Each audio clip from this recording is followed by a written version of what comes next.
नमस्कार दोस्तों, मैं डॉक्टर भाई रणदीप सिंह परिहार एक बार पुनः आपके समक्ष उपस्थित। बात करेंगे पहलगाम इंसिडेंट की। और जो मीडिया में बातें चल रही हैं, एक कंट्रोवर्सी क्रिएट हो गई है।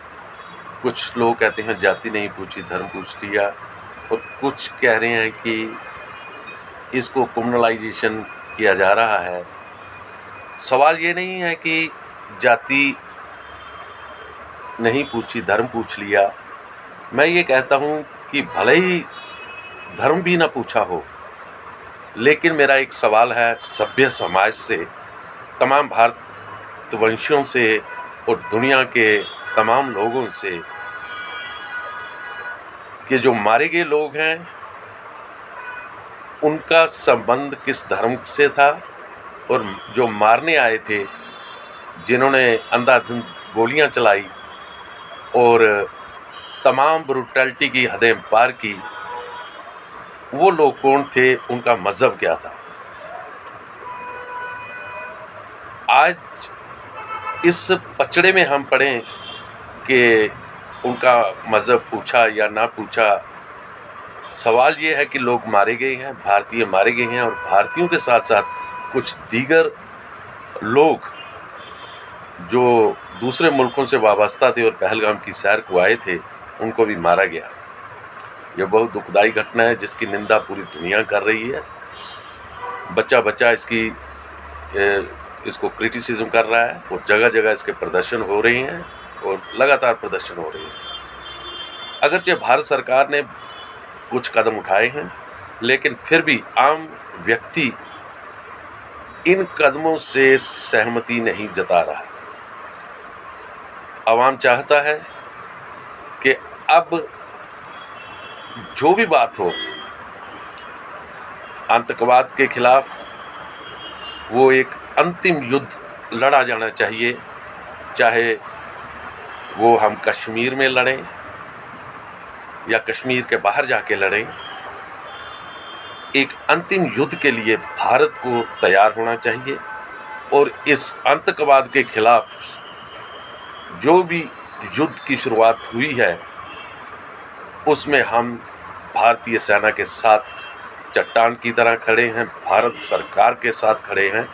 और मैं तमाम पॉलिटिकल पार्टीज़ को ये अपील करूंगा कि ये वक्त नहीं है पार्टीबाजी का।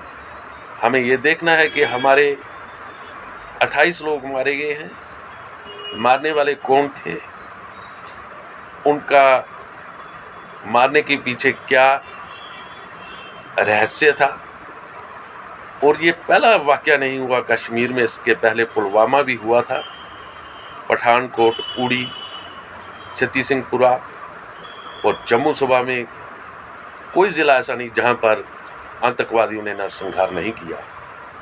अब वक्त आ गया है कि हिंदुस्तान को एक अंतिम युद्ध के लिए तैयार होना चाहिए। और मैं देश के प्रधानमंत्री से अपील करूंगा कि वो इस अंतिम युद्ध के लिए तमाम भारतीयों को एक मंच पे लाएं और भारत की वैभवती के लिए, भारत की सलामती के लिए जो भी करना पड़े, सख्त से सख्त कदम आपको उठा लेना चाहिए। और चाहे वो पुलवामा हो, चाहे पहलगाम हो, इनकी जांच होनी चाहिए।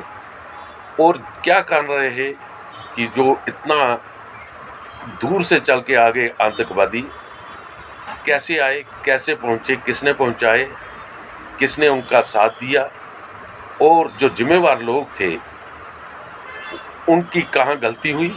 हम ये समझते हैं कि जहां हमने एक और आतंकवाद के खिलाफ युद्ध लड़ना है, वहीं हमने दूसरी ओर वो लोग जो नाकाम साबित हुए हैं, उनकी भी बर्खास्ती के लिए भारत सरकार का हमें समर्थन करना चाहिए। मैं ये समझता हूं कि देश के जो हमारे गृह मंत्री हैं, हमारे एलजी हैं, डीजीपी पुलिस हैं, इनको तुरंत बर्खास्त किया जाना चाहिए। जम्मू कश्मीर की सरकार को भी बर्खास्त किया जाना चाहिए और जम्मू को कश्मीर से मुक्त किया जाना चाहिए।